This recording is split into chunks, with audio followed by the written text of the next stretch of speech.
Hello students, welcome to Edu Future channel. जैसा पिछले class में हम बताए थे कि अब आपका ये कंटिन्यू रहेगा और हमने स्टार्ट किया था सिमिलैरिटी चैप्टर से, सिमिलैरिटी ऑफ ट्रायंगल। तो मैंने थोड़ा सा बेसिक दिया था आपको कल, ठीक है। सिमिलैरिटी ट्रायंगल में थोड़ा सा बेसिक दिया था कल। आज हम जो सबसे पहले पढ़ेंगे, जो सबसे फर्स्ट में थ्योरम पढ़ने का है, सिमिलैरिटी का डिस्कस हम कुछ थ्योरम के बाद भी करेंगे, लेकिन अभी जो सबसे पहले पढ़ने का है बेसिक प्रोपोर्शनैलिटी थ्योरम, है ना। या इसी को बोलते हैं थेल्स थ्योरम, है ना। थेल्स नामक मैथमेटिशियन ने दिया था इनका नाम, है ना, बेसिक प्रोपोर्शनल थ्योरम, है ना।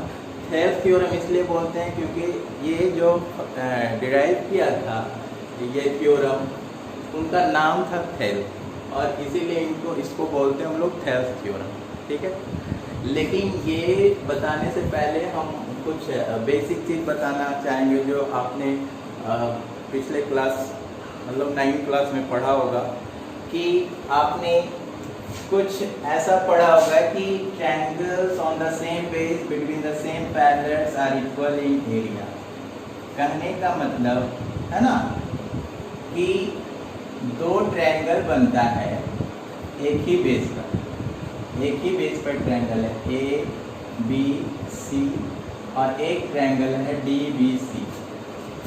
एक ट्रायंगल है ए बी सी और दूसरा ट्रायंगल है डी बी सी। दोनों के लिए सेम बेस कौन है? B C. और पैरेलल लाइन के बीच है। अगर इफ एल पैरेलल है बी सी का, एल पैरेलल बी सी, और इस पे दो ट्रायंगल बन रहा है, एक ट्रायंगल बन रहा है ए बी सी एंड एक ट्रायंगल बन रहा है डी बी सी। तो triangle on the same base between the same parallels are equal in area. अगर एक बेस पे दो ट्रायंगल बनता है और पैरेलल लाइन के बीच बनता है तो दोनों का एरिया क्या होगा? इक्वल होगा, ठीक है। अगर एल पैरेलल है बी सी का, यहाँ पे लिखते हैं एल पैरेलल है बी सी का, है ना, और दोनों ट्रायंगल के लिए सेम बेस यहाँ पे कौन है? सेम बेस है बी सी। तो इसका मतलब हो गया कि area of triangle A B C is equal to area of triangle D B C होगा, ठीक है।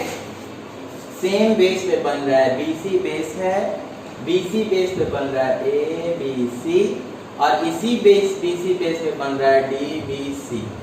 और चूंकि एल ये वाला जो लाइन है एल पैरेलल है बी सी का, इसलिए हम लोग बोल सकते हैं कि ए बी सी का एरिया डी बी सी के एरिया के बराबर होता है, क्योंकि क्लास 9 में आप लोगों ने पढ़ चुका है triangle on the same base between the same parallels are equal in area, ठीक है। सेम बेस पे दो ट्रायंगल बनता है पैरेलल लाइन के बीच, तो दोनों का एरिया क्या होता है? इक्वल होता है, ठीक है। चलिए हम लोग नेक्स्ट आते हैं, है ना। ये थ्योरम पढ़ने से पहले ये सब चीज जानना बहुत ही जरूरी है, बहुत ही जरूरी है। दूसरी बात तो हम ये बताना चाहेंगे कि एक ट्रायंगल, मान लीजिए ये एक्यूट एंगल ट्रायंगल है, अगर आपको इसमें हाइट निकालना है तो सिंपली ऐसे हम लोग सीधा ड्रॉ करके, है ना, निकाल लेते हैं। ये एक्यूट एंगल ट्रायंगल है तो ठीक है। लेकिन अगर ऑब्ट्यूज एंगल ट्रायंगल है, इस तरह से ट्रायंगल है ए बी सी, तो इसका हाइट कैसे निकालेंगे? हाइट निकालने का ये ऑब्ट्यूज है, ये क्या है? ऑब्ट्यूज ट्रायंगल, क्योंकि यहाँ 90 डिग्री से ज़्यादा बन रहा है, इसलिए हम इसको ऑब्ट्यूज एंगल। तो ये ऑब्ट्यूज एंगल ट्रायंगल का हम लोग हाइट कैसे निकालते हैं? हाइट का जनरली मतलब आप लोग जानते होंगे कि हम लोग बेस से, है ना, पूरा वर्टेक्स तक क्या लेते हैं? 90 डिग्री का एकदम सीधा लाइन लेते हैं। जैसे आपका घर में जो पिलर लगा हुआ रहता है ना, पिलर से आपके घर का हाइट पता चलता है, क्योंकि एकदम वो सीधा होता है और 90 डिग्री पे होता है, ठीक है। तो यहाँ से अगर हाइट लेना है तो अगर हम ऐसे लेंगे तो ये तो हाइट नहीं होगा, ऐसे ले लेंगे तो ये हाइट नहीं होगा, ऐसे ले लेंगे ये हाइट नहीं होगा।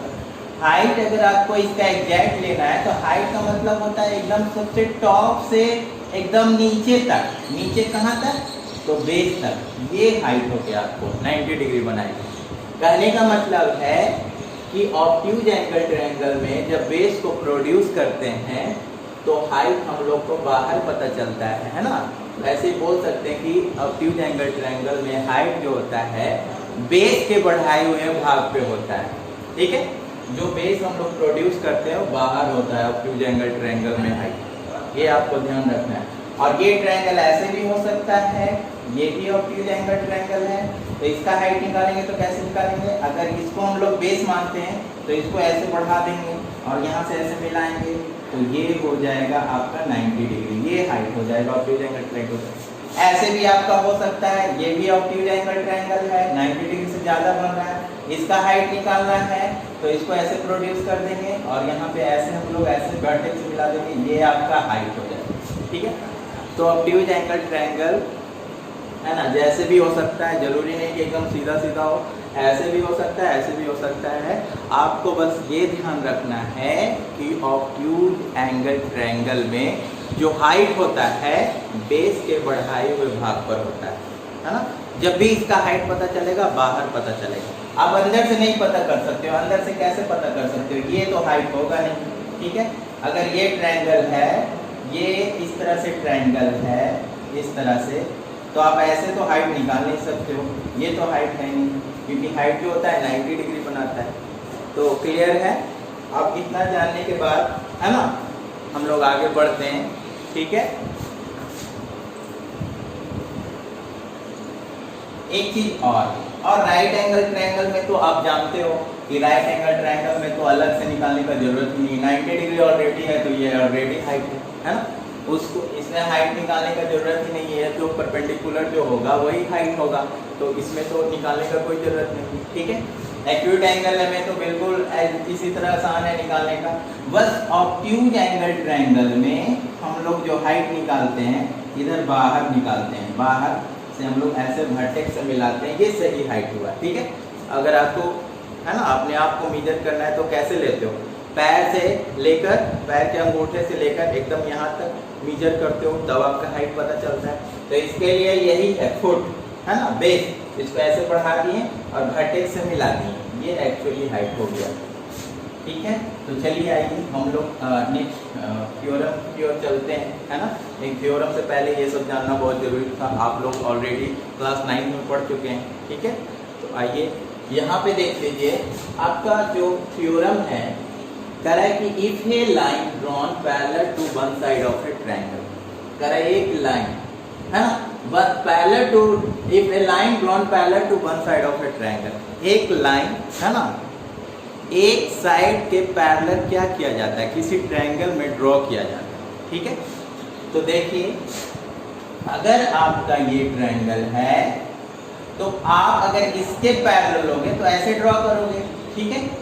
अगर इस लाइन के पैरेलल लेना चाहते हो तो ऐसे ड्रॉ करोगे, अगर इस लाइन के पैरेलल लेना चाहते हो तो ऐसे ड्रॉ करोगे, ठीक है। तो हम लोग को तो यही अच्छा लगता है कि हम लोग ऐसे सीधा सीधा ड्रॉ करें जो लगे कि इसके पैरेलल, ठीक है, क्योंकि एक ही लाइन बोल रहा है, एक ही लाइन पैरेलल होना चाहिए, ठीक है।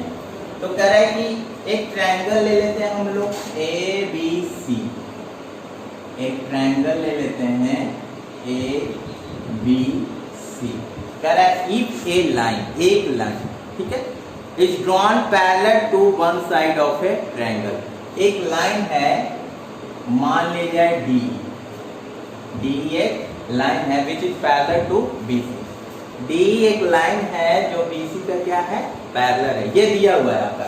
तो यहाँ पे हम लोग गिवन में लिख देंगे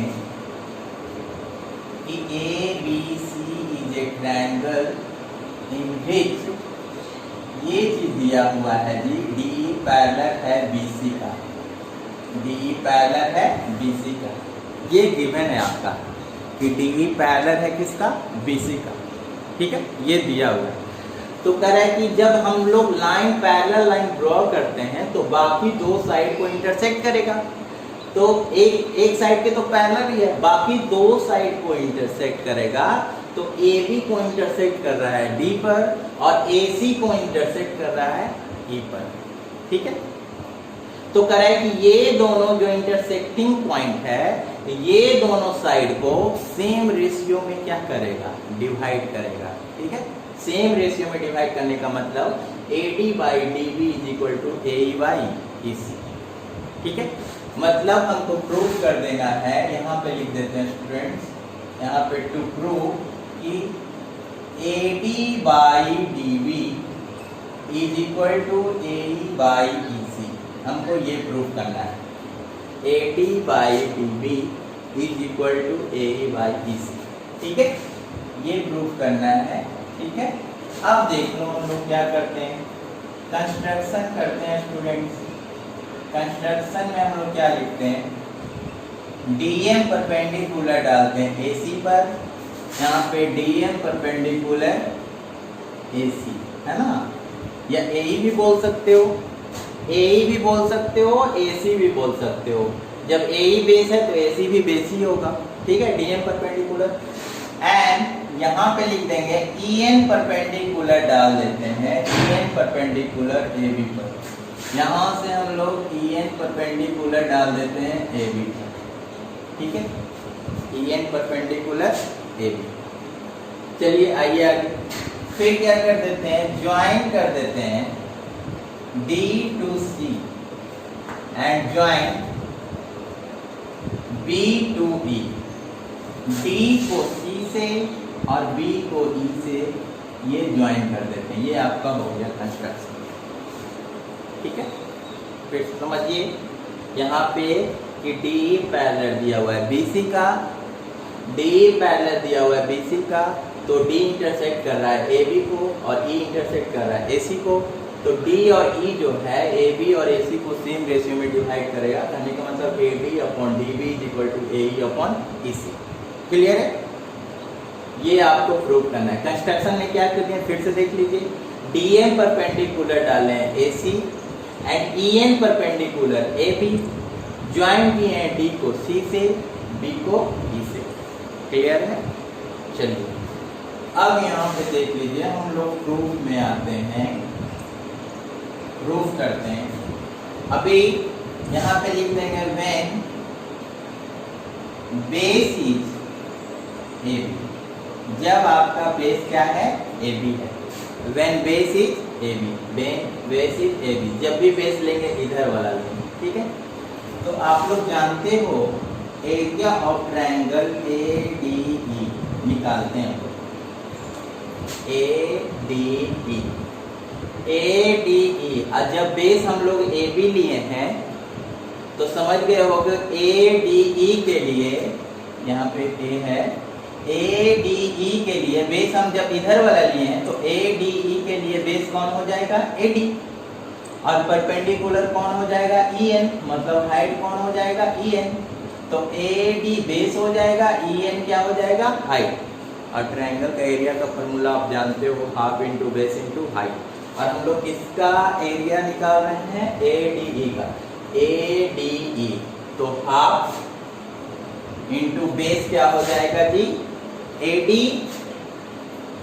और हाइट क्या हो जाएगा, AD बेस है तो हाइट हो जाएगा EN। इसको इक्वेशन मान लेते हैं फर्स्ट। क्लियर है, चलिए आगे आइए। यहाँ पे फिर से हम लोग निकाल लेते हैं एरिया ऑफ ट्रायंगल BDE। तो BD ट्रायंगल चाहे जो भी हो, उसका जनरल फार्मूला ही होता है एरिया निकालने का, half into base into height. तो आप BDE की बात कर रहे हैं, तो BDE देख लीजिए कैसा ट्रायंगल है, BDE कैसा ट्रायंगल है देख लीजिए। आप लोग को थर्ड अंपायर में दिखा देते हैं, DE और यहाँ पे B। आप देख रहे होंगे कि यहाँ 90 डिग्री से ज़्यादा बन रहा है, तो 90 डिग्री से ज़्यादा बन रहा है तो हो गया ऑब्ट्यूज एंगल ट्रायंगल। और ऑब्ट्यूज एंगल ट्रायंगल में हम लोग हाइट कैसे निकालते हैं, ऐसे बेस को बढ़ा देते हैं, है ना, और यहाँ से ऐसे मिला देते हैं, ये आपका हाइट हो जाएगा। क्लियर है, हम लोग BDE की बात कर रहे हैं, किसकी बात कर रहे हैं BDE की। अब यहाँ पे देख लीजिए कि BDE की बात कर रहे हैं और बेस तो आपका ये वाला है, तो बेस जब ये वाला है तो इसका हाइट अगर निकालना है, जब बेस हम इसको माने तो बेस के बढ़ाए हुए भाग पर हाइट होता है, तो इसके लिए हाइट कौन हो जाएगा जी EN हो जाएगा। आप समझ रहे हो, BDE देखो ट्रायंगल है BDE, अब बेस इधर वाला को माने हैं तो बेस को ही प्रोड्यूस किए ऊपर तक, तो इसके लिए हाइट कौन हो जाएगा, EN। मतलब BDE के लिए भी हाइट क्या होगा, EN, क्योंकि ये ऑब्ट्यूज एंगल ट्रायंगल है। और ऑब्ट्यूज एंगल ट्रायंगल में बताए हैं कि बेस को प्रोड्यूस करते हैं तो हाइट बाहर पता चलता है, ठीक है। तो BDE ऑब्ट्यूज एंगल ट्रायंगल है और इधर बेस को प्रोड्यूस किए तो हाइट इसके लिए भी क्या हो जाएगा, EN। तो आप समझ गए होंगे कि अगर हम लोग को एरिया ऑफ ट्रायंगल BDE निकालना है तो हाफ बेस आपका हो जाएगा, BDE का एरिया निकालना है, हाफ बेस यही रहेगा आपका, इतना नहीं ले लेना है, ये तो प्रोड्यूस किए हैं तब आया ये, तो बेस हो जाएगा BD। अब हाइट आपका ये बाहर वाला होगा, बेस को बढ़ाएं यहाँ तक तो हाइट हो जाएगा EN। इसको इक्वेशन मानते हैं सेकंड। अब हम लोग क्या करते हैं, equation first divide equation second. आप जैसा जानते हो कि जब डिवाइड करते हैं तो LHS को LHS से और RHS को RHS से। इसके LHS में देख लीजिए क्या है, एरिया ऑफ ट्रायंगल ADE। इसके LHS में क्या है, एरिया ऑफ ट्रायंगल BDE। इसके LHS में क्या है देख लीजिए, half into AD into EN। इसके RHS में क्या है, इसके RHS में ये लिख दिए, इसके RHS में देख लीजिए half into BD into EN। आप जानते हो सेम चीज है, कैंसिल हो जाएगा, ठीक है। चलिए अब आ जाइए, then area of triangle ADE upon area of triangle BDE is equal to आ गया आपका AD अपॉन BD। इसको इक्वेशन आप मान लो थर्ड। क्लियर है, कोई प्रॉब्लम है, आ जाइए यहाँ से देख लीजिए। हम लोग फिर से हम लोग ADE का एरिया निकाले हैं, तो हाफ इंटू ADE का area, half into base, base AD हो गया, हाइट EN हो गया, और half into base into height. फिर BDE का एरिया निकाले हैं तो बेस हो जाएगा BD और बेस के बढ़ाए हुए भाग पर हाइट हो जाएगा EN। तो BDE का area half into BD into EN, ठीक है। क्या किए हैं, first divide second, first divide second किए हैं, तो देख लीजिए LHS को LHS से और RHS को RHS से डिवाइड करेंगे। तो LHS में इधर ADE है, तो area of triangle ADE divide area of triangle BD। इधर देख लीजिए RHS में क्या है, half into AD into EN। इधर RHS में देख लीजिए half into BD into EN। अब देख लीजिए EN कैंसिल होगा, हाफ हाफ कैंसिल होगा, देन AD अपॉन BD, ठीक है, ये बच गया है, ठीक है। अब देख लीजिए जब बेस हम AB माने हैं तो इतना सारा रिलेशन आया। अब हम लोग चलते हैं इधर, यहाँ पे लिखेंगे कि व्हेन बेस इज AC, जब बेस क्या है AC का मतलब समझ गए होंगे, इधर वाला बेस है। अभी जो भी हम ट्रायंगल लेंगे बेस हम लोग इधर को माने, ठीक है। अब देख लो जब एक AC बेस है तो एरिया ऑफ ट्रायंगल हम लोग फिर से निकाल लेते हैं, ADE। बेस हम AC को माने हैं और एरिया हम किसका निकाल रहे हैं, ADE का। तो ADE में देख लीजिए स्टूडेंट्स कि ADE में बेस इधर वाला को माने हैं, मतलब AC को माने हैं, तो ADE के लिए बेस कौन हो जाएगा, A। तो आप लिख सकते हो हाफ इंटू बेस हो जाएगा AE, है ना। और हाइट क्या हो जाएगा, हाइट तो जानते हो बेस पर ही होता है स्टैंड, तो हाइट हो जाएगा DL। तो यहाँ पे हम लोग लिख देंगे DL। ये आपका इक्वेशन हो गया 4, ठीक है। फिर से आ जाते हैं, लिख देते हैं एरिया ऑफ ट्रायंगल हम लोग DEC में चलते हैं। तो देख लीजिए DEC, देख लीजिए हम लोग थर्ड एम्पायर ड्रॉ कर देते हैं। यहाँ पे D है, E है और D है, E है और C है, इसको आप ऐसे मिला दो। समझ गए होंगे कि ये ऑब्ट्यूज एंगल ट्रायंगल है, क्योंकि ये एकदम ऐसे तिरछा जा रहा है, ठीक है, मतलब 90 डिग्री से बड़ा बन रहा है, ठीक है।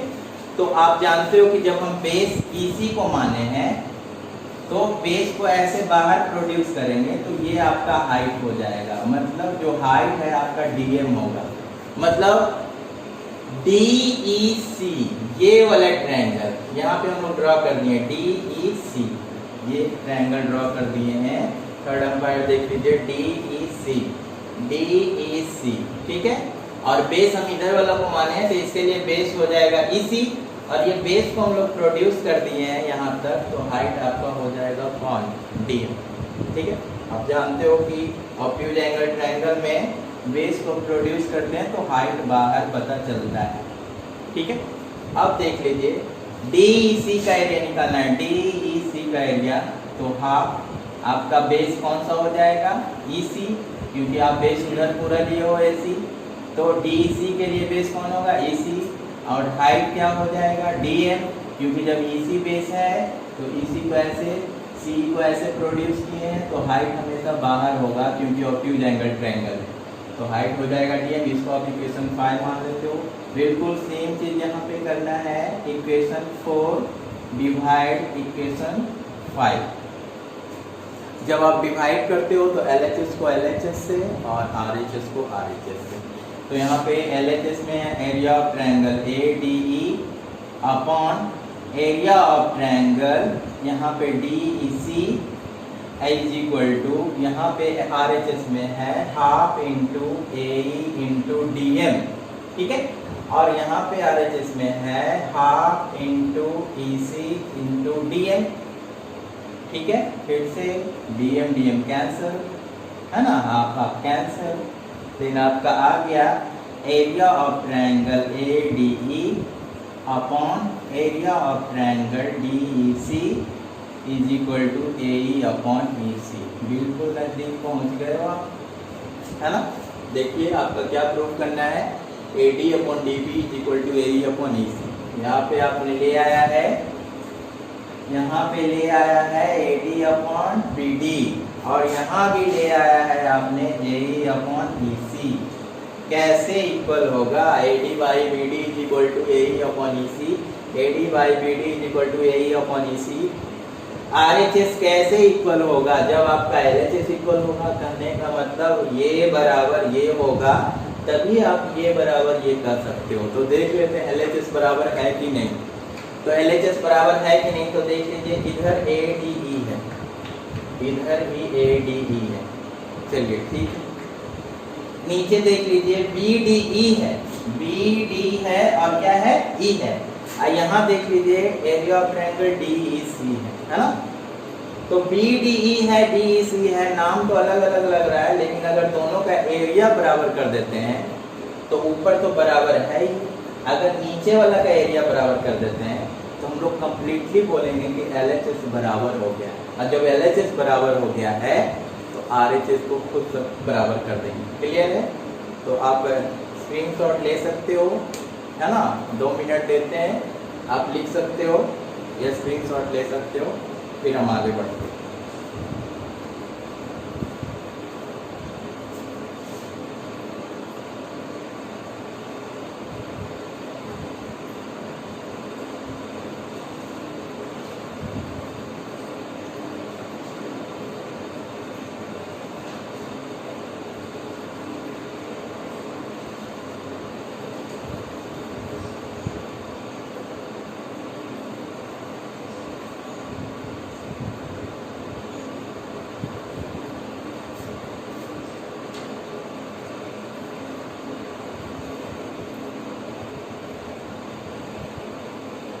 चलो आई होप ले लिया होगा सब इनकी स्क्रीनशॉट, है ना। और अगर लिखना है तो कभी भी चलाओगे वीडियो फ्यूचर पे तो आप रोक के लिख सकते हो, कोई प्रॉब्लम नहीं। चलिए ठीक है, जैसा कि हम बोले कि हमको RHS बराबर करना है, इसलिए LHS को बराबर करना होगा। नीचे BDE दिया हुआ है और यहाँ पे DEC दिया हुआ है, ऊपर ADE ऊपर वाला तो मिल रहा है, नीचे वाला दोनों का एरिया अगर इक्वल कर देते हैं, नाम अलग अलग है, ठीक है, तो नाम अलग अलग है उससे कोई प्रॉब्लम नहीं। अगर एरिया में है तो एरिया अगर इक्वल कर देते हैं तो कहेंगे कि LHS इक्वल हो गया, जब LHS इक्वल हो गया तो कहेंगे RHS इक्वल हो गया। तो चलिए थोड़ा सा हम यहाँ पे इरेज कर देते हैं, है ना। तो स्टूडेंट्स आप जानते हो कि, है ना, थ्योरम में जो गिवन रहता है वो ऐसे ही नहीं दिया रहता है, उसका हम कहीं ना कहीं यूज करते हैं। यहाँ पे आप देख रहे होगे कि दिया हुआ है DE parallel BC, DE parallel BC, DE parallel है BC का, तो जब DE पैरेलल है BC का यहाँ पे लिख देंगे, क्योंकि DE पैरेलल है BC का, है ना। तो यहाँ पे आप लिख सकते हो we know that, है ना, कि triangles on the same base between the same parallels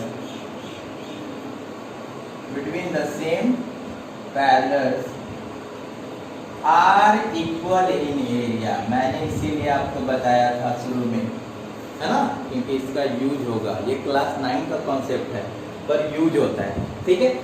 तो D पैरेलल BC है और हम लोग जानते हैं we know that triangles on the same base between the same parallels are equal in area। तो आप देख लो कि D है, मेरा मार्कर देखना है बोर्ड पर, D पैरेलल है किसका, BC का, ठीक है। और अगर D पर दो ट्रायंगल बन रहा है, देख लीजिए DEB, या इसी का नाम दे सकते हैं BDE, ठीक है, BDE। और एक ट्रायंगल D पर बन रहा है DEC, देख लीजिए BEC, मतलब D पर दो ट्रायंगल बन रहा है, एक बन रहा है BDE और इसी D पर एक ट्रायंगल बन रहा है DEC। और D पैरेलल BC है, मतलब पैरेलल लाइन के बीच है, तो पैरेलल लाइन के बीच है कौन, BDE, है ना। और DEC पैरेलल लाइन के बीच है, D पैरेलल है BC, और दोनों के लिए बेस सेम है। BDE के लिए भी बेस D है और DEC के लिए भी बेस D है। तो कहने का मतलब है कि एक बेस पे दो ट्रायंगल बन रहा है और दोनों ट्रायंगल कौन कौन है, एक ट्रायंगल है BDE जो D पर बन रहा है, दूसरा ट्रायंगल है DEC जो D पर बन रहा है, और D पैरेलल है BC। तो आप समझ गए होंगे कि दोनों का एरिया क्या होगा, इक्वल होगा। तो हम लोग लिख सकते हैं area of triangle BDE is equal to area of triangle DEC। और जैसे ही आप इसको इसके इक्वल कर दिया, कहने का मतलब LHS बराबर हो गया, BDE बराबर DEC ले आए, मतलब एरिया ऑफ ट्रायंगल BDE बराबर एरिया ऑफ ट्रायंगल DEC ले आए, तो आपका LHS बराबर हो गया ना। यहाँ पे ऊपर तो बराबर ही था, नीचे मैंने बराबर कर दिया, LHS बराबर हो गया, तो RHS आप क्या कर दोगे, बराबर कर दोगे। इसलिए यहाँ पे हम लोग लिख सकते हैं फ्रॉम इक्वेशन, कौन सा इक्वेशन, 3rd and 6, है ना, 3rd और किससे, 6 से। आपका LHS बराबर हो गया, तो RHS बराबर कर देंगे, कह सकते हैं कि AD by DB जो होगा AE by EC के बराबर हो गया। आई होप आपको बहुत अच्छा तरह समझ में आया होगा, ठीक है। और जिसको स्क्रीनशॉट लेना है वो ले सकता है, ठीक है, और नहीं तो जब चैनल चलाओगे तो वहाँ पे रोक के भी देख सकते हो। आई होप बढ़िया समझ में आया होगा आप लोग को। नेक्स्ट थ्योरम हम लोग बताएंगे और बिल्कुल स्टेप बाय स्टेप चलेंगे, कुछ भी छूटने वाला नहीं है स्टूडेंट्स, है ना। तो आप आसानी से यहाँ इस चैनल पे आराम से पढ़ सकते हो, कोई प्रॉब्लम नहीं है। बाकी सारा सब्जेक्ट भी होगा, physics, chemistry, biology and maths, है ना। हर दिन वीडियो रह जाएगा आपको, आप देख सकते हो। चलिए इसी के साथ हम ख़त्म करते हैं, ठीक है।